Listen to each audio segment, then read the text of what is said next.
안녕하십니까? 책 읽어주는 사람 김희애입니다. 천고마비의 계절이라 그런지 뭘 먹어도 배가 부르지를 않습니다. 옆에 뭐라도 있으면 나도 모르게 손이 가고 있고요. 마음의 양식이 부족한가 봅니다. 책이나 읽으렵니다. 그 시간이 제겐 가장 행복한 시간이거든요. 김창욱의 당신은 아무 일 없었던 사람보다 강합니다 를 들려드리겠습니다. 제 어린 시절은 참 촌스러웠습니다. 시골에서 자란 분은 많지만 저처럼 뱀 잡아다 용돈벌이 한 분은 별로 없었을 거예요. 부모님이 용돈을 안 주시니 뱀을 잡아다 약 다리는 곳에 팔았죠. 뱀을 어떻게 잡느냐고요? 뱀 입에 사람의 침이 들어가면 뱀이 힘을 못 써요. 그래서 뱀을 발견하면 나무 막대기로 때려 힘을 빼놓죠. 힘이 빠졌을 때 나무 막대기로 입을 벌려 그 위에 침을 뱉는 거예요. 그렇게 힘이 쪽 빠진 뱀을 소주 대병에 넣어 파는 겁니다. 20대 중반에 서울로 올라온 후로는 뱀을 볼 일이 없어졌습니다. 그러다 하루는 종로 3가에서 뱀장수를 보게 됐습니다. 뱀장수 아저씨가 빨간 양파자루에 독사와 구렁이를 넣고 사람들을 끌어모으고 있더군요. 애들은 가라, 애들은 가 하며 조심스럽게 독사를 꺼냈습니다. 독사를 꺼내 목을 누르니 송곳니 2개가 드러납니다. 핀셋을 이빨에 대자 독이 묻어 나왔고요. 이 아저씨가 그걸 들이밀면서 먹어볼 사람 합니다. 사람들은 다 뒷걸음을 쳤죠. 아저씨는 그럼 내가 먹어봐? 하며 날름 먹는 거예요. 정말 독이 있었는지는 모르지만 그걸 쇼처럼 보여주고 있었습니다. 그리고 면도날로 뱀의 목에 살살 흠집을 내더니 쫙 하고 껍질을 벗겨냈습니다. 뱀의 배를 갈라 그 안에서 작고 노란 덩어리를 몇 개 꺼냈습니다. 그걸 깨니 노란 즙이 흘러나오고 아저씨는 또 먹어볼 사람 이러고는 날름 먹었습니다. 이어 말하길 뱀을 먹을 때 이 뱀의 몸을 먹는 게 아니에요. 뱀의 몸은 칼슘이나 멸치 먹는 거랑 똑같아. 뱀을 먹을 때는 요 안에 있는 이 보약을 먹어야 돼. 이 보약이 하나 생기면 뱀이 지네를 12마리, 개구리를 7마리 먹어야 하나가 생겨. 내가 길거리에서 장사한다고 우습게 보지? 내가 하루에 이걸 6개 먹으니까 와이프가 나한테 만나 웃어줘 합니다. 그러니까 아저씨들이 지갑을 꺼내 너도 나도 그걸 삽니다. 돈 거두는 소쿠리에 10,000원짜리가 금세 가득 찼어요. 그 노란 덩어리의 정체가 뭔지 정말 효과가 있는 건지는 모르겠지만 뱀 껍질 벗기던 그 모습은 지금도 생생히 기억납니다. 사람들은 보통 뱀과 악어를 무서워합니다. 그런데 뱀가죽, 악어가죽으로 만든 가방이나 벨트의 값어치는 높게 쳐주며 좋아하죠. 뱀과 악어는 무서워하지만 그들의 가죽을 벗겨내면 더 이상 무서워하지 않고 오히려 환영합니다. 열등감이나 상처, 우울함이 내 피부같이 나에게 완전히 붙어있다는 느낌을 받을 때가 있어요. 사소한 열등감에 불과했는데 어느 날 보니 나랑 딱 붙어있는 거예요. 아예 나예요. 나. 누구는 외모 컴플렉스, 누구는 학력 컴플렉스, 누구는 부모가 이혼한 것에 대한 컴플렉스 등등. 나에게 붙어있는 컴플렉스가 너무 수치스럽습니다. 이걸 벗겨내고 싶은데 내 몸에 딱 달라붙어 뗄 수가 없는 거예요. 때로는 벗겨버리고 싶은 과거가 있습니다. 과거의 특정한 기간을 딱 잘라 없애버리고 싶기도 합니다. 사람마다 그런 사건과 시기가 있습니다. 저는 아버지가 그렇습니다. 저희 아버지는 지금 80이 넘으셨는데도 여전히 사고를 치십니다. 하루는 강연 바로 직전에 고향집에서 전화가 왔습니다.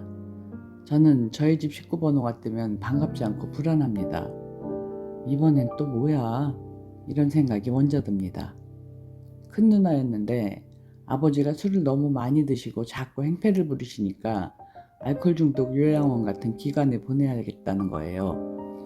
저는 이제 1시간 뒤면 강연을 해야 되는데 사람들은 재밌고 유익한 강연을 듣겠다고 멀리서부터 찾아왔는데 하필이면 이런 소식을 강연 직전에 들은 거죠. 우리 아버지는 왜 그렇게 사시는 걸까? 그러면서 이런 생각이 들었습니다. 우리 아버지의 가죽은 언제 벗겨질까? 아버지가 돌아가시기 전까지 안 벗겨지려나? 왜 갈수록 더 심해지나? 그런데 아버지하고 저는 하나죠. 저희가 어떻게 떨어질 수 있겠습니까?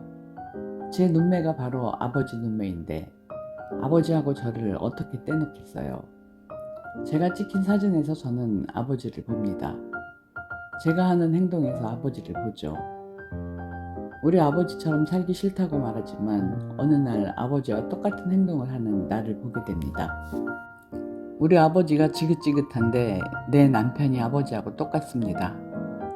피부처럼 내 삶에 붙어있는 모든 상처와 열등감, 이게 붙어있을 때 사람들은 우리를 무서워하기 시작합니다. 가죽이 붙어 살아있는 뱀에는 사람들이 가까이 가려 하지 않습니다. 동물원 조련사나 뱀장수 말고는 가까이 가지 않습니다. 아주 소수의 특수한 사람만이 그 사람과 가까이 살려고 하지 보통의 사람은 뱀처럼 멀리합니다. 무서워하고 놀랍니다. 어느 날 사람들이 당신 곁에 가까이 오려 하지 않는다는 걸 느낄 때가 있습니다. 사람들이 나를 무서워해요. 그런데 나는 억울합니다. 나는 아무것도 안 했거든요. 범이 뭘 해서 사람들이 무서워하나요? 그냥 나타나면 무서워하는 거죠. 뱀이 돌아다니며 사람을 공격하진 않습니다. 그저 자기 갈 길을 가고 있는 거예요. 아니면 또아리를 틀고 쉬고 있는 거예요. 그런데 사람들이 으아 뱀이다 하면서 놀래요. 그래서 뱀도 놀라서 순간 자기 방어를 하려고 꽉 물어버리는 거예요. 삶도 그러합니다. 내가 내 갈 길을 가고 있는데 또아리를 틀고 있는데 사람들이, 가족들이, 친구들이 나를 무서워하거나 기피하거나 나를 보면 놀랍니다. 그러면 나도 놀라는 사람들을 보고 기분 나쁘고 자존심 상하는 거예요. 남편을 물어버리고 자식도 물어버리고 부모도 물어버리는 거예요. 내가 살아야 하니까.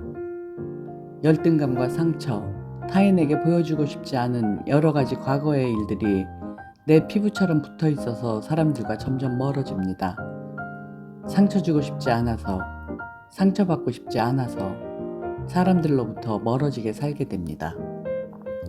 웬만하면 안 마주치고 웬만하면 정서적 공감을 형성하려 하지 않습니다. 광장으로 나오지 않습니다.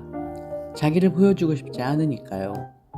저들이 나를 보고 놀라고 저들이 놀라는 모습에 나도 당황하고 기분이 상하는 게 이젠 싫거든요. 나는 나를 지키려고 문 것뿐인데 그쪽에서는 뱀이 자기를 무니까 입에다 침을 뱉기 시작합니다. 그렇게 하면 뱀이 힘을 못 쓴다는 걸 사람들이 정설로든 가설로든 알고 있거든요. 그렇게 내가 힘을 못 쓰는 약한 지점들을 공격하기 시작합니다. 뱀은 또 억울한 거죠. 세상을 향해서 내가 뭘 그렇게 잘못했나? 내가 뭘 그렇게 대단한 잘못을 했기에 이놈의 세상은, 이놈의 사람들은 자꾸 나를 이런 식으로 공격하냐? 나도 가만히 있지 않을 거야. 나도 앉아서 당하고만 있지 않을 거야. 사람들이 뱀을 좋아하지 않지만 뱀 가죽의 가치는 높이 사는 것처럼요. 당신에게도 피부처럼 붙어있는 무엇이 있을 겁니다. 살다 보면 생기거든요. 세상과 삶에 완전히 등지고 구석에서 살다가 가끔 밖으로 나와 사람들을 공격할 것인지 아니면 우리에게 완전히 붙어있다고 생각하는 이 가죽을 벗겨 최상의 상품으로 만들어낼지는 우리 선택에 달려 있습니다. 다만 베니스의 상인에 나오는 대사처럼 몸에서 살을 베어내면 피를 흘리지 않을 수는 없습니다. 내 피부를 벗겨내는데 그것이 아프지 않을 수는 없을 겁니다. 열등감의 가죽을 벗겨낼 때 중요한 것은 처음부터 심하게 긁어내면 안 된다는 것입니다. 그러면 벗겨지지 않습니다. 가죽은 아주 얇은 날로 살살 흠집을 내며 벗겨야 합니다. 자기 피부에 붙어 있는 것을 단칼에 벗겨내려고 하면 고통만 심하고 가죽은 다 상합니다. 뱀장수가 뱀 가죽을 벗길 때 예리한 면도날로 살살 긁어냈듯이 그렇게 시작해야 합니다. 아주 사소해 보이는 작업부터 해야 합니다. 열등감과 상처의 가죽은 한 번에 벗겨지지 않습니다. 그리고 어떤 방식을 쓰든 자기 안에 있는 것을 꺼내야 합니다. 내 안에 숨겨진 치부를 드러내야 합니다. 그것이 부모에 대한 것이든 과거에 대한 것이든 환경이나 재능에 대한 것이든 꺼내는 방식은 다양한데 자기가 편한 것을 택하면 됩니다. 말하는 것이 편한 사람은 말하는 것으로 꺼내고 글이 편한 사람은 글로 써서 꺼내면 됩니다. 그림이 편하면 그림도 좋습니다. 그 작업을 거치면 내 마음이 형체화되면서 그걸 객관적으로 볼 수 있게 됩니다. 내 문제를 객관화시키는 작업이죠. 모든 종교에서 하는 보편적 훈련입니다. 나의 치부와 열등감이 내 안에만 머물며 자꾸 주관적인 문제가 됩니다. 오래될수록 이상한 형체로 변형되기 시작합니다. 영화 괴물에 나오듯이 강물에 이상한 걸 버리고 방치하니 거대하고 흉측한 괴물이 탄생합니다. 우리 마음 안에서도 나도 모르는 사이에 그렇게 에일리언이 자라날 수 있습니다. 겉보기에는 얌전하고 문제가 없는데 어느 날 에일리언이 확 튀어나오는 거죠. 엄마가 갑자기 화를 버럭 냅니다. 사무실에서 누군가가 히스테리를 부립니다. 그러면 주변 사람들은 당황스러운 거죠. 갑자기 폭발한 엄마를 보고 남편과 아이들이 왜 갑자기 화를 내고 그래? 하고 묻습니다. 그러면 엄마는 그 갑자기라는 말에 더 화가 납니다. 자기에게는 갑자기가 아니니까요. 기도하는 마음으로 내 가죽을 드러내 보이십시오. 말로, 글로, 그림으로, 기도로 무엇이든 좋습니다. 가장 편한 것으로 풀어내세요. 기도할 때 우리는 무릎을 꿇습니다. 여러분, 무릎 관절 한번 꺾어보십시오. 관절을 꺾을 때 사람의 몸에서 느껴지는 감정이 있습니다. 절을 할 때 내 모든 관절을 꺾으면서 나 자신의 한계와 모순을 인정하는 것입니다. 그러고는 절대적인 믿음의 대상에게 겸손히 의뢰하고 의탁하는 것입니다. 덧붙여 가장 자기다운 말투로 이야기하십시오. 화장하고 변장하면 자기 마음대로 제대로 형체화시킬 수 없습니다. 그저 담담히 원래 자신의 말투대로 이야기하세요. 누구에게 보여줄 필요도 없는 겁니다. 마음에 뭔가 차올라오면 하십시오. 억지로 하지 마십시오. 우리 안에 붙어있다고 생각한 그것들을 언젠가 시기가 됐을 때 벗겨낸 허물인 채로 놔두지 말고 좋은 상품으로 만들어내길 바랍니다. 자신의 열등감, 우울함, 상처를 아주 좋은 예술작품으로 만들어낼 수 있고 그것으로 사람들에게 감동과 기쁨도 줄 수 있습니다. 삶은 환경에 대한 자기의 자세와 태도라고 했습니다. 그러니까 환경 때문에 우리가 끝장나지는 않을 겁니다. 환경에 대한 우리의 자세와 태도가 곱하기가 되고 나누기가 되고 더하기가 되고 빼기가 돼서 삶의 결과물로 나타날 것입니다.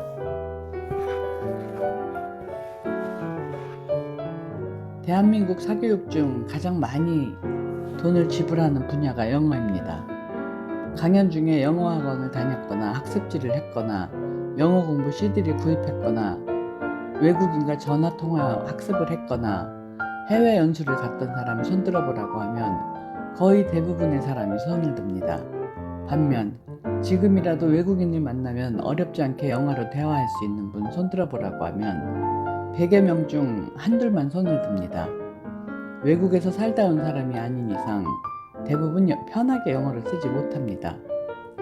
우리는 자기 부모에게 배운 언어를 벗어나 새로운 언어를 구사하기 위해 어마어마한 돈을 쓰지만 제대로 그 언어를 습득하는 사람은 100에 한둘도 안 됩니다. 모국어 한 글자씩 풀면 엄마 나라의 말이 됩니다. 내 부모가 썼던 언어가 모국어가 된다는 거죠. 여기서 의미하는 말은 단지 음성 기호만 해당하는 것이 아닙니다. 인간 언어 중 가장 강력한 언어는 행동입니다. 그렇게 볼 때 부모의 행동과 살아가는 방식 모두가 우리의 모국어가 됩니다. 모국어가 된다는 건 가장 자연스러운 자기말이 된다는 것입니다. 지방에서 서울로 올라온 사람이 서울말을 쓰려고 할 때 있잖아요. 이 사람들에게는 사투리가 자신의 모국어입니다. 평상시 이성으로 통제할 수 있을 때는 표준어를 쓰는데 별 무리가 없습니다. 사투리를 쓰던 사람 같지 않게 너무 자연스럽죠. 그런데 곤란한 상황이나 위기의 순간, 화가 날 때가 되면 가장 자연스러운 자기의 언어가 툭 튀어나옵니다. 오매매? 엄마야, 아이고 엄니, 이렇게요. 사람은 보고 들은 대로 하려는 성향이 있습니다. 컴퓨터에 즐겨찾기 되어 있는 웹사이트, 그것도 우리 삶에 영향을 미칩니다. 즐겨찾기에 온통 온라인 쇼핑몰 뿐이라면 당신의 미래는 쇼핑몰 사장이 되거나 아니면 과소비로 삶을 망치거나 둘 중 하나입니다. 극단적인 표현이지만요. 우리 삶에는 어려서 부모에게서 보고 들었던 말과 행동 방식이 즐겨찾기 되어 있습니다. 아빠 같은 사람이 너무 싫습니다. 아빠 같은 사람하고는 절대 결혼하고 싶지 않습니다. 엄마도 네 애비 같은 남자를 만나면 다리 몽둥이를 분질러 버린다고 늘 입이 닳도록 말합니다. 그런데 어느 날 보니 남편이 섬뜩 아버지를 닮아 있습니다. 아들은 자라면서 자기 아빠가 사는 방식이 너무 싫었습니다. 엄마한테 너무 못하거든요. 그래서 나는 아버지처럼은 살지 않겠다고 결심합니다. 그런데 어느 날 보니 본인이 아버지처럼 행동하고 있습니다. 아버지를 닮은 자기 자신이 더 미워지기 시작합니다. 이런 현상이 너무 많습니다. 오랜 시간 강의 끝에 깨달은 것입니다. 저는 항상 그것을 바꿔주려고 애썼습니다. 그러나 그건 제 힘으로 바꿀 수 없다는 것을 알았습니다. 영어를 공부했지만 영어를 자신의 일상 언어로 쓰지 못하는 수많은 사람처럼 부모로부터 받은 삶의 언어를 버리고 새로운 삶의 언어를 터득한다는 것은 정말 쉽지 않은 일입니다. 부모로부터 받은 삶의 언어를 바꾸고 싶습니까? 그렇다면 각오가 필요합니다. 작은 소망에서 시작해도 좋습니다. 다만 변화하고 싶다는 자각과 대가를 지불할 용기가 있어야 합니다. 언어를 잘하는 사람에게 어떻게 하면 잘할 수 있는지 물어보면 명쾌하게 답변합니다. 그 나라에서 살아보는 것, 또는 그 나라 사람과 결혼하거나 연애하는 것이라고요. 그런데 제가 뉴욕에 갔을 때 당황스러운 광경을 봤습니다. 뉴욕에 사는 우리 교민들 중 영어를 못하는 분이 엄청나게 많다는 겁니다. 영어 한마디 하지 않고도 뉴욕에서는 살 수 있습니다. 어떻게요? 여자들은 기분이 안 좋으면 머리를 자르려고 합니다. 머리를 자르면 꼭 내 기분이 나아질 것만 같습니다. 머리를 자르거나 가구 배치를 바꾸거나 그 사람과 헤어지거나 직장을 그만두면 내 삶이 뭔가 나아질 것 같습니다. 이 환경에서는 아니라고 생각하는 거예요. 물론 환경을 바꾸는 것이 도움이 되기도 합니다. 그런데 문제는 환경이 바뀌었는데 여전히 새로운 언어를 못 배우는 현상입니다. 언어를 배우겠다고 외국에 나갔는데 전혀 늘지가 않습니다. 미국까지 갔는데 왜 새로운 언어를 못 배울까요? 가서 한국 사람하고만 만난 겁니다. 한국 사람하고만 비즈니스하고 한국 사람하고만 교류하는 거예요. 미국에 가면 한국에 있을 때보다 영어에 대한 두려움이 더 커지거든요. 외국 사람을 보면 말이 안 나와요. 일단 쫄아요. 저도 뉴욕에서 택시를 탔는데 43 아베뉴 프리즈 이 간단한 말만 하면 되는데 지도를 펼쳐 보이고 맵 here 이러니까 영어 할 일이 없어지는 거예요. 용기가 있어야 하는데 오히려 미국에 가서 용기를 잃어버렸어요.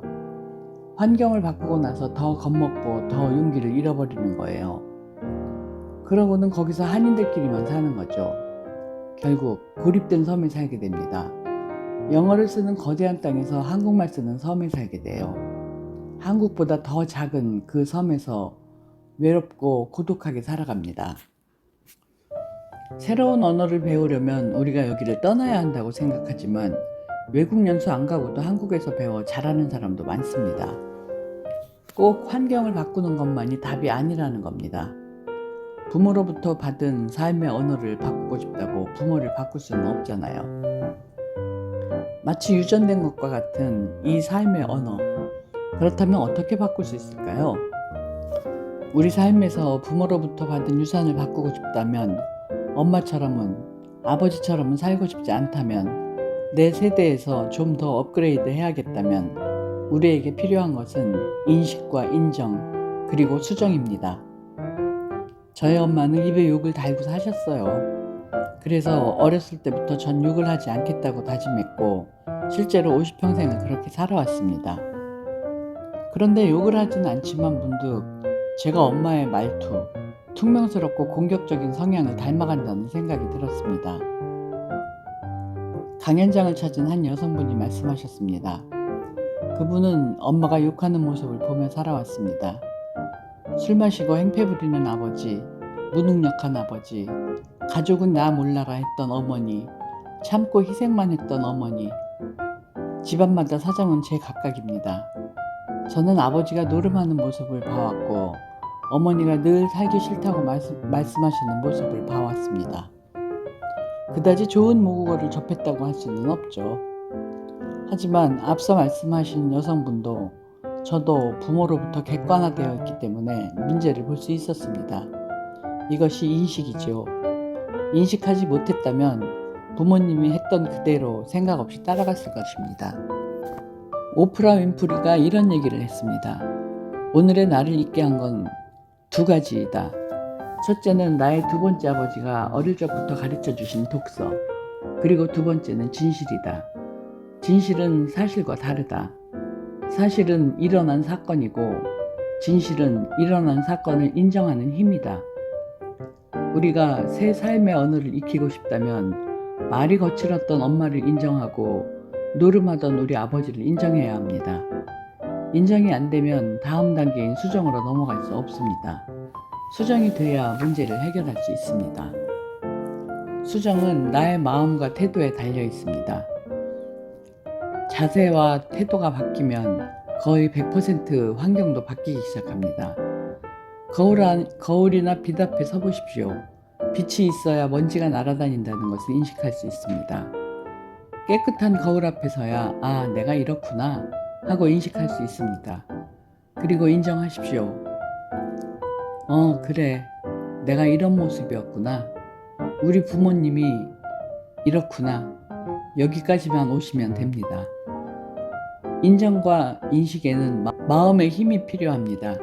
우리에게 일어난 사건과 사고들 안에서 수많은 사실이 존재합니다.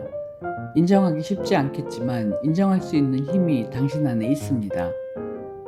바뀐 환경으로 돌아가는 것이 아니라 자신이 주도적으로 환경을 바꾸어 나갈 수 있습니다. 내가 환경을 바꾸고 내가 주변을 변화시킬 수 있습니다. 변화를 일으킨 사람은 자기 안에 자력적인 에너지를 일으킵니다. 그 에너지에 이끌려 사람들도 변화하기 시작합니다. 변화의 에너지를 가진 엄마를 만난 딸은 변화합니다. 그런 딸을 만난 엄마도 변화합니다. 굳이 어디 가지 않아도 새로운 언어를 배울 수 있습니다. 부모로부터 받은 언어를 바꾸고자 한다면 인식하고 인정하고 수정하십시오. 당신이 당신 세대의 변화의 주체가 되십시오. 31살에 운전면허를 땄습니다. 그 전에 사람들이 면허를 왜 안 땄느냐고 물어보면 제 대답은 항상 간단했어요. 운전할 일이 없어서. 그리고 나 차 살 돈 없어. 이게 바로 새로운 언어를 배우지 않은 사람의 똑같은 변명입니다. 나 그 언어 쓸 일 없어. 그런데 놀랍게도 파티 드레스를 준비하면 파티 갈 일이 생깁니다. 영어를 배우면 영어 쓸 일이 생깁니다. 외국어를 이야기하는 것이 아닙니다. 삶의 새로운 언어를 바꾸면 새로운 삶을 마주하고 새로운 언어를 쓸 일이 반드시 생깁니다. 내 삶을 바꾸고 싶고 내 삶의 새로운 언어를 쓰고 싶은데 나는 안 돼 라고 지레 포기하는 분이 계신다면 내가 새로운 삶을 배우기 위해 얼마만큼의 대가를 지불했는지 돌아보십시오. 그 언어를 배우기 위해 어디론가 떠나 집중해 본 적이 있는가? 그 언어를 쓰는 사람은 만나 봤는가? 그리고 그 언어를 얼마나 연습했는가? 돌아보십시오. 만약 그런 경험이 없다면 아직 실망하고 포기할 자격이 없습니다. 실망은 아무나 하는 게 아니죠. 실망은 죽기 살기로 해본 떳떳한 사람만이 그 끝에서 하는 것입니다. 그리고 실망할 자격이 없다는 건 아이러니하게도 아직 우리에게 희망이 남아있다는 증거입니다. 아직 나는 그렇게 해본 적이 없기 때문입니다. 용기가 생긴다면 새로운 삶의 언어를 위해 주사위를 던지십시오. 늘 그렇듯 10명이 배우면 그중 9은 새로운 언어를 익히지 못하고 자기 삶으로 돌아옵니다. 헬스클럽 1년치 끊어놓고 한두 달 다닌 거랑 똑같은 겁니다. 새로운 세상은 용기 있는 자, 끝까지 욕심내는 자, 고집 있는 자, 자기 삶을 사랑하는 자만이 얻을 수 있습니다. 사랑도 용기도 고집도 그 아무것도 없다면 부모로부터 받은 그 언어로 나도 살게 되고 내 자녀도 본 그대로 살게 되어 있습니다. 바꾸고 싶다면 용기를 내십시오. 조카들 중에 유난히 마음이 가는 아이가 있습니다. 제게도 그런 조카가 있습니다. 제 막내 누나 아들 홍예찬. 어렸을 때부터 제가 책이나 장난감을 사준다고 하면 예찬이는 삼촌 장가도 가야 하고 돈도 모아야 하잖아요 라고 말하며 선뜻 고르질 않았습니다. 애가 너무 어른스럽죠. 전 그게 마음이 아팠습니다. 왜냐하면 누나가 맨날 돈 하는 스타일이거든요. 돈에 민감한 엄마를 보고 자란 예찬이는 뭐 사준다는 삼촌을 되레 돈 없지 않느냐며 걱정해 주었던 거죠. 조카가 보고 싶을 땐 전화를 걸어 장난을 많이 쳤습니다. 이상한 목소리로 예찬아 나 누구게 하면 예찬이는 막둥이 삼촌이요 해요. 근데 얘가 초등학교 5학년이 됐을 때 달라지더라고요. 어느 날처럼 전화를 해서 장난을 걸었더니 삼촌 장난하지 마세요. 저 이제 애 아니에요 하는 겁니다. 하루는 예찬이랑 동현이라는 조카를 데리고 가방을 사주러 대형 쇼핑센터에 갔습니다. 가는 길에 차 뒷좌석에서 동현이가 갑자기 작은 아빠는 꿈이 뭐였어요? 하는 겁니다. 자기는 개그맨이 되고 싶다면서요. 형수님은 아이가 개그맨을 하고 싶다니까 걱정이 되는지 저한테 어쩌면 좋을지 물으시더군요. 그래서 전 일단 개그맨이 될지 안 될지가 중요한 게 아니다. 아이가 뭔가 하고 싶다는 게 있다는 게 중요한 것이다 라고 말해 주었습니다. 어쩌다 보니 제가 두 조카에게 어른의 역할을 하는 사람이 되어 있더군요. 집안에 어른이 있는 집이 있습니다. 아이들 교육의 최고봉은 학문이 아니라 태어나서 한 번이라도 어른을 받느냐에 있습니다. 어른하고 살아봤느냐, 어른이 하는 말이나 행동을 받느냐가 중요합니다. 가까운 사람의 앞모습만으로는 교육할 수 없습니다. 앞모습은 겉으로 보이는 모습, 다시 말하면 말로 보여주는 것입니다. 저 같은 강사는 무조건 말을 잘해야 합니다. 말로만 보여드려야 하니까요. 제가 사는 모습을 다 보여드릴 수는 없잖아요. 무대에서 하는 말로 사람들에게 제 자신과 제가 하고 싶은 메시지를 보여줘야 합니다. 가족은 뒷모습을 보는 사람들입니다. 한 집에 사니 말과 행동이 여실히 보이죠. 아이들에게 교육이 되는 것은 앞모습이 아니라 이런 뒷모습입니다. 앞모습과 뒷모습이 모순되는 사람은 아이들 입장에선 받아들이기 버겁습니다. 그럴싸한 앞모습만 보여준다고 해서 교육이 되는 것은 아닙니다. 가까운 사람일수록 제대로 된 모습을 교육해야 합니다.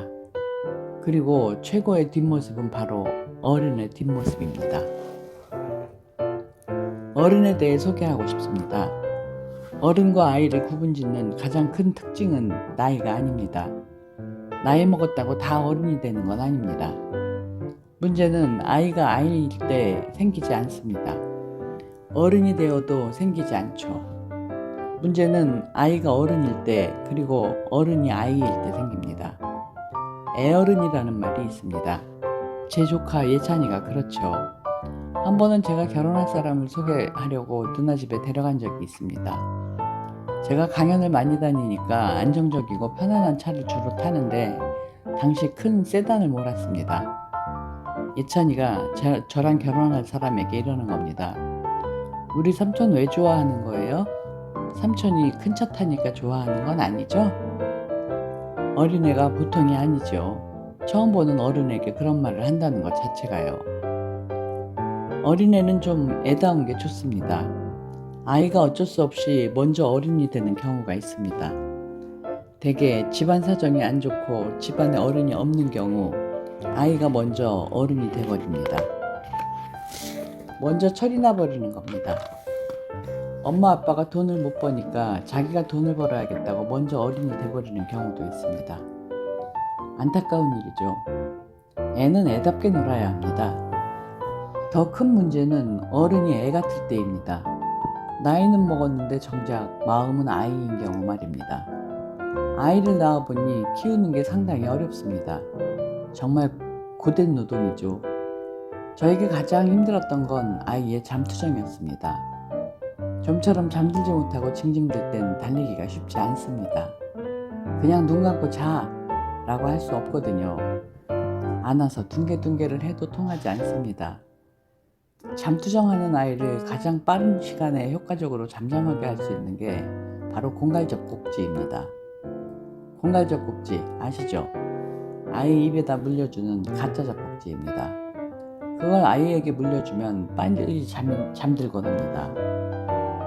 구강기 아이들에게 빨고자 하는 욕구를 채워주면 어느 정도 안정을 취합니다. 다만 공갈젖꼭지를 너무 오래 쓰면 입에 염증이 생기고 치아가 고르게 나지 않을 수 있습니다. 구강기가 지났는데도 공갈젖꼭지를 떼지 않으면 치아와 턱에 문제가 생길 수 있죠. 오래 쓰면 그렇게 부작용이 생깁니다. 그래서 공갈젖꼭지를 제때 떼줘야 합니다. 그런데 떼려고 하면 아이가 엄청 떼를 쓰기 시작합니다. 너무 힘이 들죠. 자다가도 공갈젖꼭지가 입에서 빠지면 기가 막히게 알고 웁니다. 이 공갈젖꼭지는 욕망을 다스리는데 순간적으로 매우 좋은 효과를 보입니다. 그런데 말 그대로 가짜입니다. 거짓입니다. 아무리 공갈젖꼭지를 빨아도 영양분은 공급되지 않고 그저 가짜 만족만 느낄 뿐입니다. 뭔가 일이 뜻대로 돌아가지 않을 때, 짜증나고 화가 날 때, 욕구불만으로 괴팍해질 때 우리는 잠들지 못하는 아이처럼 공갈젖꼭지를 입에 뭅니다. 삶이 평안하지 않을 때, 치솟는 짜증을 감당하지 못할 때 우리에게 공갈젖꼭지가 되어주는 것은 무엇일까요? 당신의 공갈젖꼭지는 무엇인가요? 쇼핑, 게임, 음식, 남 흉보기, 이성, 성형, 드라마, 자동차, 술, 담배, 스포츠, 명예, 권력 등등. 나이를 먹어도 이 공갈젖꼭지를 계속 물고 있다면 당신은 아직 어른이 아닙니다. 아이들은 다 압니다. 아, 우리 아빠는 힘들고 짜증나면 여전히 공갈젖꼭지를 무는구나. 우리 아빠는 아직도 애구나. 직원들도 다 압니다. 우리 사장님은 아직도 애구나. 힘든 일이 닥치면 근본적인 문제 해결은 회피하고 공갈젖꼭지를 물어버리는 겁니다.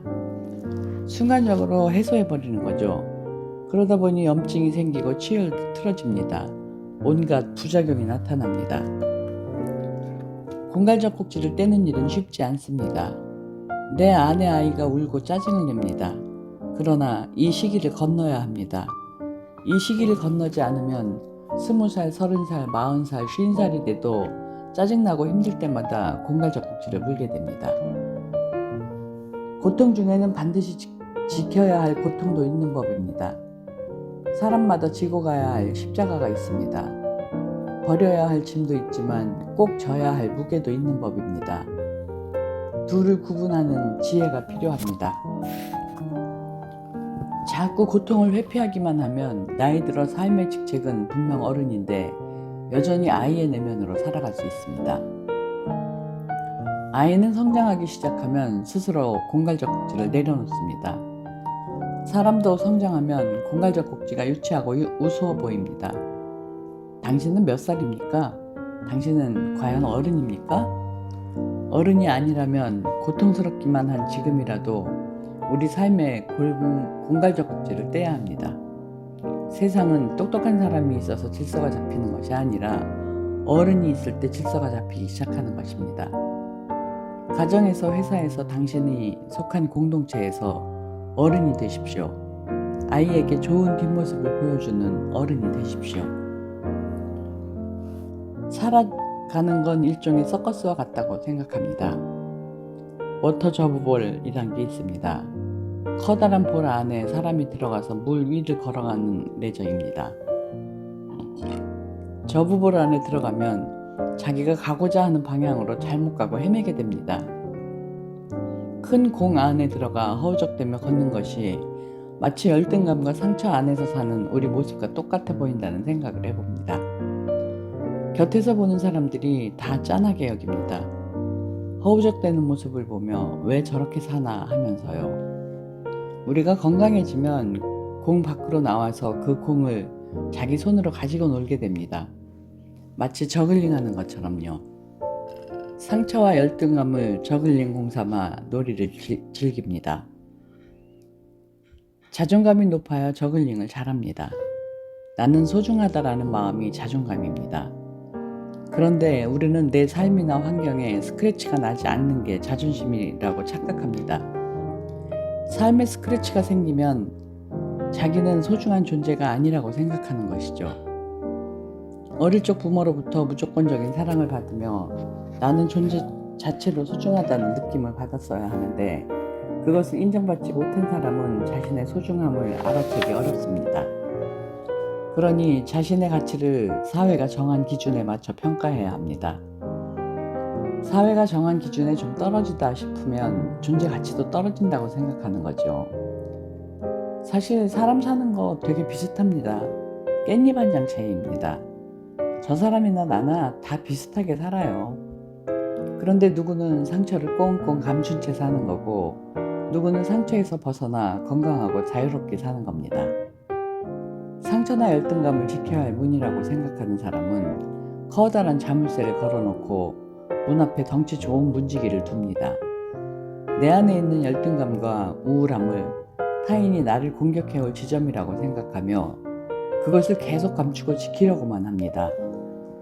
그리고 그 안에 갇혀 열등감과 함께 살아가죠. 하지만 상처와 열등감으로부터 자유로워지면 그 문은 누군가를 만날 수 있는 문이 됩니다.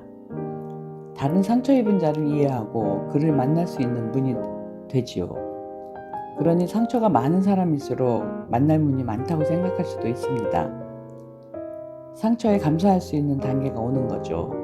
물론 그렇다고 누가 상처를 받고 싶겠습니까? 누가 쉽게 상처를 긍정할 수 있겠습니까? 저도 마찬가지입니다. 만약 제 삶을 만화 영화처럼 과거로 돌려 아무 상처 없이 사는 삶을 선택하겠느냐고 묻는다면 예전의 저라면 당연히 그렇게 한다고 답했을 겁니다. 그렇지만 그 과거가 다 제공이잖아요. 저글릴 공, 물론 강의할 거리를 만들기 위해 힘듦을 찾아다니고 싶지는 않습니다. 다만 예전처럼 상처받는 것이 두렵지는 않습니다. 제 상처가 없어지진 않겠죠. 당신의 상처도 없어지진 않을 겁니다. 삶의 상처는 완전히 사라지지 않습니다. 그렇다면 그것을 완전히 없애는데 에너지를 쓰지 말고 그것을 이용해 보십시오. 열등감과 상처를 잘 이용하면 좋은 에너지원이 됩니다. 당신 안의 열등감과 우울함의 공에서 빠져나와 그 공으로 저글링을 하세요. 이제 모두 저글링을 시작합시다. 책 읽어주는 사람 김희애였습니다. 감사합니다.